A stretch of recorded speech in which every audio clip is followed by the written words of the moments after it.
Hey guys, welcome back to my channel life unfiltered. मैं हूं Nishi and I hope you all are doing well. आज हम एक ऐसी चीज़ के बारे में डिस्कस करने वाले हैं जिसे आज भी मुझे सोच के लगता है कि काश मुझे किसी ने पहले बताया होता तो मुझे वो डॉक्टर के 15-20 दिन के चक्कर नहीं लगाने पड़ते।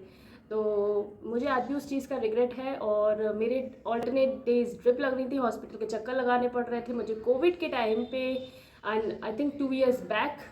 और मैं बहुत ही ज़्यादा एग्जॉस्टेड फील करती थी, पेनफुल था वो बहुत ज़्यादा। So let's get started with the today's topic कि हम अपना एमनियोटिक फ्लूइड कैसे इंक्रीज़ करें।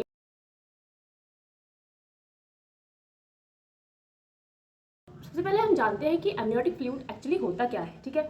तो जो एमनियोटिक फ्लूइड होता है ना, तो हमारा जो यूट्रस में जो बेबी होता है उसके चारों अराउंड एक लिक्विड या फ्लूइड होता है, वाटर होता है, जिसे हम कहते हैं एमनियोटिक फ्लूइड, ठीक है। तो जो एमनियोटिक फ्लूइड होता है ना, वो हमारे बेबी को किसी भी शॉक से, ठीक है, इंजरी से प्रोटेक्ट करता है। बेबी के जितना भी डेवलपमेंट होता है, ओवरऑल डेवलपमेंट उसमें हेल्प करता है।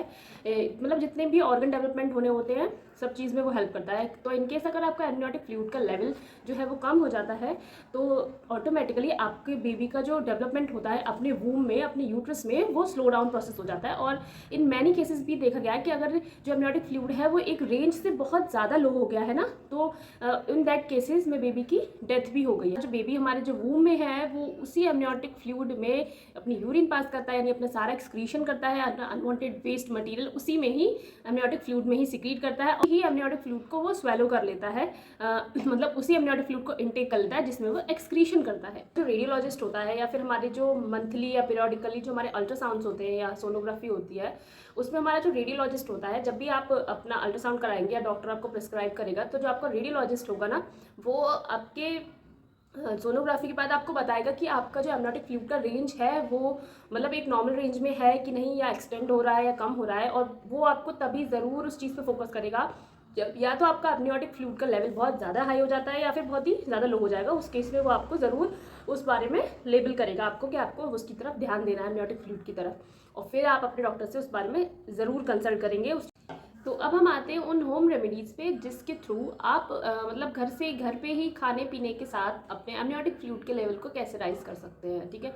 तो बहुत ही सिंपल सी होम रेमेडीज़ हैं कुछ जो मैं आपको बताऊंगी और श्योरली आपका जो एमनियोटिक फ्लूइड है वो राइज हो जाएगा। फिर में ज़्यादा अमाउंट में हमारे अमीनो एसिड्स होते हैं, यानी प्रोटीन्स होती हैं, जो हमारे बॉडी के बेबी के बॉडी के ओवरऑल डेवलपमेंट में हेल्प करते हैं, यानी उनके ब्रेन के डेवलपमेंट में हेल्प करेंगे, जो कि सबसे ज़्यादा इंपॉर्टेंट पार्ट है हमारी बॉडी का या हमारे बेबी की बॉडी का। तो जो स्टार्टिंग से ही होती है वो एमनियोटिक फ्लूइड ही डिसाइड करता है आपके बेबी का ओवरऑल डेवलपमेंट और इन फ्यूचर आपका बेबी का जो मानसिक विकास है वो कैसा होगा या फिजिकल डेवलपमेंट उसका कैसा होगा, वो सारा इसी एमनियोटिक फ्लूइड के पे बेस्ड होता है। फर्स्टली आपको अपना एमनियोटिक फ्लूइड का लेवल मेंटेन करने के लिए at least 3 litres of water आपको लेना होगा। वाटर इनटेक आपका हाई होना चाहिए। तो दिन भर में आप 3 लीटर पानी ज़रूर पिएगा। थिंग इज़ कि आप अपने डिहाइड्रेशन का बहुत ध्यान रखें, यानी आप अपने आप को डिहाइड्रेट बिल्कुल ना होने दें, चाहे अगर आप ठंड में हो या फिर आप गर्मी में प्रेगनेंसी कंसीव कर रहे हो। तो थर्ड है कि एटलीस्ट 30 मिनट्स का या 1 घंटे का नॉर्मल आप वॉक करें। और आप अगर आप पॉसिबल हो सकता है तो वर्कआउट भी करें, लेकिन अगर आप वर्कआउट में थोड़ा सा मतलब प्रॉब्लम आपको फील होती है, आपको डॉक्टर ने मना कर दिया है, तो जो नॉर्मल आधे घंटे या 30 मिनट्स का आपको वॉक है, नॉर्मल वॉक, आप हाई स्पीड वॉक ना करें, तो नॉर्मल वॉक आपको बहुत ज़रूरी है। तो मतलब आपको थोड़ा सा एक्टिव रहना है through out your pregnancy until unless आपके डॉक्टर ने आपको प्रिस्क्राइब नहीं किया है एट रेस्ट या बेड के लिए। इन दैट केस आप 30 मिनट का वॉक कर सकते हो। The fourth and the most important is water, coconut water, ठीक है। तो आपको कोकोनट वाटर का इनटेक अपना हाई करना है। एटलीस्ट एक कोकोनट वाटर आप ज़रूर लीजिए और उसमें लाइट्स होते हैं, एमिनो एसिड्स होते हैं, जो आपका नॉर्मली नेचुरली आपका एमनियोटिक फ्लूइड का लेवल राइज कर देंगे। द फिफ्थ वन इज़ कि आपको अपनी प्रोटीन रिच डाइट करनी होगी और आपको ये ब्ला ब्ला ब्ला चीज़ें नहीं खानी है जो कि बिल्कुल ही वेस्ट होते हैं उस पीरियड के लिए। तो आपको high protein rich protein diet लेनी है, जैसे कि स्प्राउट्स लेने हैं, दाल लेनी है, प्रोटीन लेना है in paneer, milk, curd. Six and the last one is कि आप फ्रूट जूसेस ले सकते हैं, लेकिन घर पे बने हुए फ्रूट जूसेस ज़्यादा अच्छे रहेंगे। जो रेडीमेड आते हैं वो मैं बिल्कुल भी आपको रिकमेंड नहीं करूँगी, क्योंकि उसमें हाई कंटेंट होता है शुगर का और प्रेजर्वेटिव्स का, जो उस स्टेज में आपके लिए बिल्कुल भी ठीक नहीं है।